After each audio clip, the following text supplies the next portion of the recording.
Estadio Do Dragao today. I've got my 2 tickets for the stadium tour and museum, €15 for both. €15 for entry to the museum and the tour. So I've got about half an hour until the tour starts. Let's go and check out the club shop in the meantime.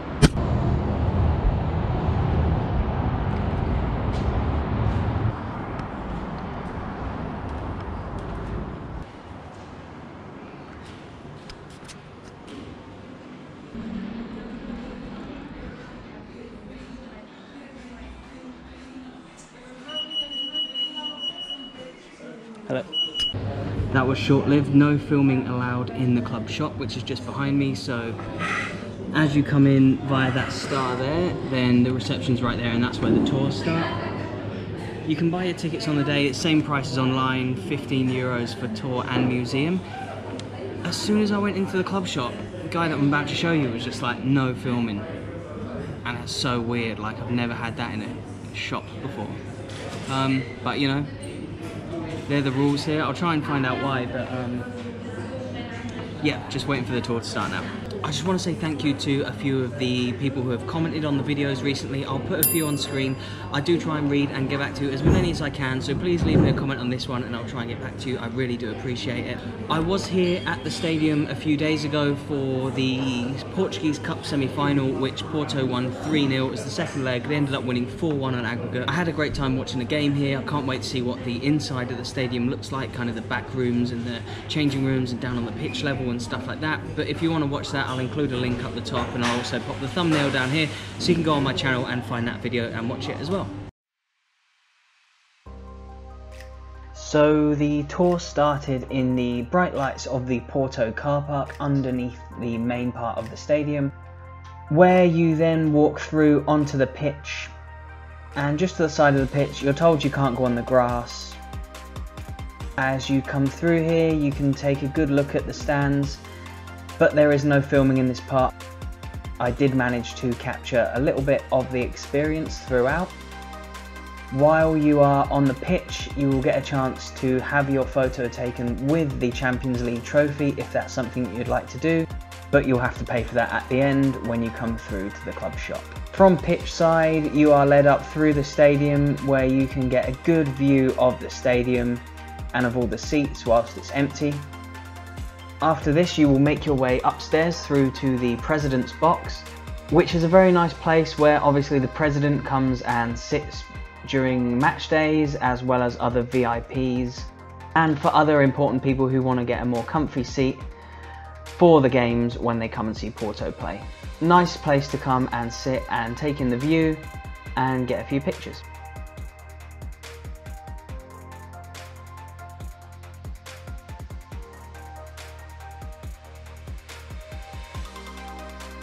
Here are the 3 stands that you can see from the VIP box, the main stand and the 2 stands behind the goal. This one here is of where the Porto Ultras sit, so where all the noise comes from on match day. You are then led down from the President's Box and into where the buses park on match day, and there's a lot of pictures and memories of Porto's past. Then you come into the press room. Again, no filming, so I couldn't do a fake press conference. There is a chapel in this stadium, similar to Barcelona and to Valencia. Now, when it was our time to see the changing rooms, we were only allowed to see the away team dressing room because weirdly there was oil on the walls of the home team dressing room, so a little bit disappointed we didn't get to see that. The away team also has to face all the Porto graphics on the walls in the away team dressing room. These are usually covered up on match days though by the away teams. The dressing room was being cleaned as we were in there, so we didn't really get a good chance to take in the dressing room, which is a bit disappointing. And after that you are led out through the tunnel onto the pitch side and into the dugouts, where you can have a seat in the dugouts. And thank you to the tour guide who took this picture of me, and that is kind of where the tour then finishes. So that is the tour done. Try to film as much as I can, but again, very similar to the club shop, you're not allowed to film. I'm just in this first little room here. Doesn't seem to be a massive amount of stuff, just a little film, and couple of little trinkets and that. Hulk's on the wall over there, but not a huge amount to shout about in this first little room. Museum starts just by reception, where the tour also started. I'll give you my full review of the tour and stuff at the end, but yeah, for now, getting into the museum. Probably the worst place in the world for a vlogger, somewhere you can't film. I'm gonna try and do my best. I also had to put my bag in a locker as soon as I got into this like section, so here we go, coming into like the trophy room. Trophy room looks pretty big, pretty decent. Let's go have a look at the Champions Leagues. Interactive boards, as you get in most places. Are they interactive? I don't, yeah they are. Yep, so you can go on these boards if you want. UEFA, what's that saying? UEFA. 4-1 against Wolves, yep, just some of their best results in Europe that you can watch on these little screens here.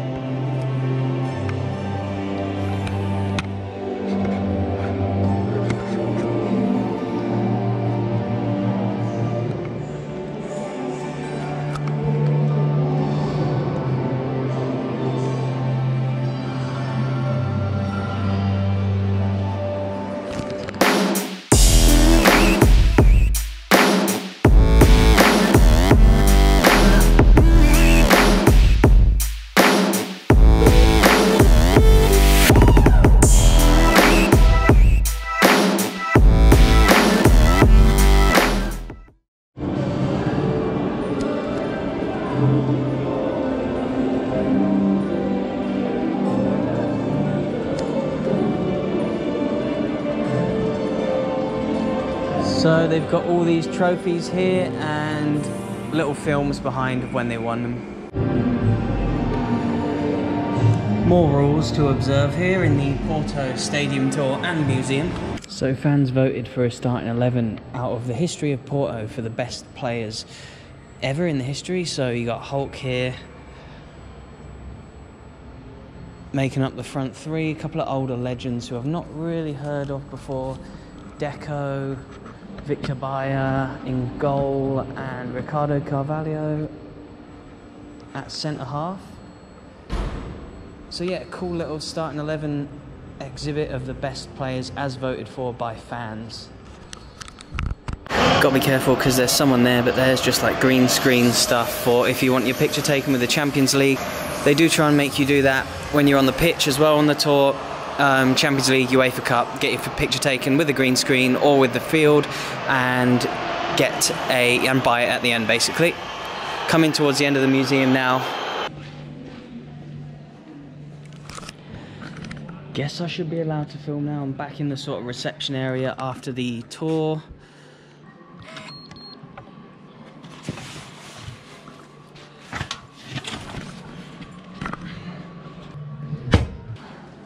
AVB, Andre Villas-Boas. Reception where you want to pick up your tickets. Cafe. Big old thing on the wall, on the ceiling, sorry. Club shop, which I wasn't allowed to film in. Right, so I'm outside the stadium now. Let me just give you a bit of information about the stadium before I wrap up what kind of the tour was like and stuff. So the stadium was built and opened in 2003, and it was like the year before that Porto won the Champions League in 2004. So a really good couple of years for a new stadium, followed by winning the Champions League when Mourinho was their manager. I think the tour guide lady was saying that they played their first game against Barcelona. Record crowd here, opening games, probably a friendly. It was opened for the Euros in 2004, which was hosted by Portugal. They got to the final, if you remember, and actually lost against Greece. Hello to my Greek subscribers. I'm sure you'll be happy that I mentioned that. Angelos Karasteas with the goal in the final. I think that was in Lisbon, the final, but this stadium was used for the actual tournament itself. The actual tour, so you're not allowed to film anywhere. When I first got in there, I started just to film the shirts in the club shop, and I want to say, kind of not rude, but kind of abruptly, someone just came up to me, no filming. Bit weird. I mean, you don't have to be like that. I'm sure he gets a lot of people filming in there every day, which might get annoying, but Look, I wasn't to know as soon as I went in that you can't film in the club shop. You're not allowed to film on the actual tour itself. And then you go through to the museum as well, which you also can't film in, and you've got to put your bag in a locker. My thing with the filming is, if it's a security risk, then there's CCTV everywhere. I don't know why they have to stop people from filming for like security. I'm sure it's not down to that. I reckon it's probably down to them not wanting people to see the tour and that people want to come and do it themselves. But what better way to inspire someone than for a YouTuber like myself to actually put a video online to then inspire people to come and actually do the tour themselves. It's free advertising for them basically. So if it is because of that, I think they should relook at their no filming policy, because it's gonna harm them in the long run. I guess people aren't going to come and do it as much. A pretty good tour, I would say. I'd probably give it like a 7 out of 10. It was a good tour. The tour guide was brilliant. I can't fault her actually. She was absolutely amazing. She knew everything that she needed to know, took us round, really friendly, brilliant. She was awesome. But yeah, for me as a YouTuber, I just feel like I couldn't, really, you know, show it off enough. I couldn't film. But if you're going to come and you just want to see the stadium, that's great. You can come and do that. You might not want to film anything, which is fine, but for me, I've got to mark it down because I want to come here and be able to film stuff. 15 euros for the tour in the museum. The museum was okay at the end. Not as good as Barca, not as good as Real Madrid, nowhere near as good as Valencia or Bali United. They're my top 2 at the moment. But yeah, it's my 6th stadium tour. I hope you've enjoyed it. I'm sorry that I couldn't really have gotten as much footage as maybe you'd have liked me to. But anyway, yeah, I will see you in the next one. Thank you very much for watching.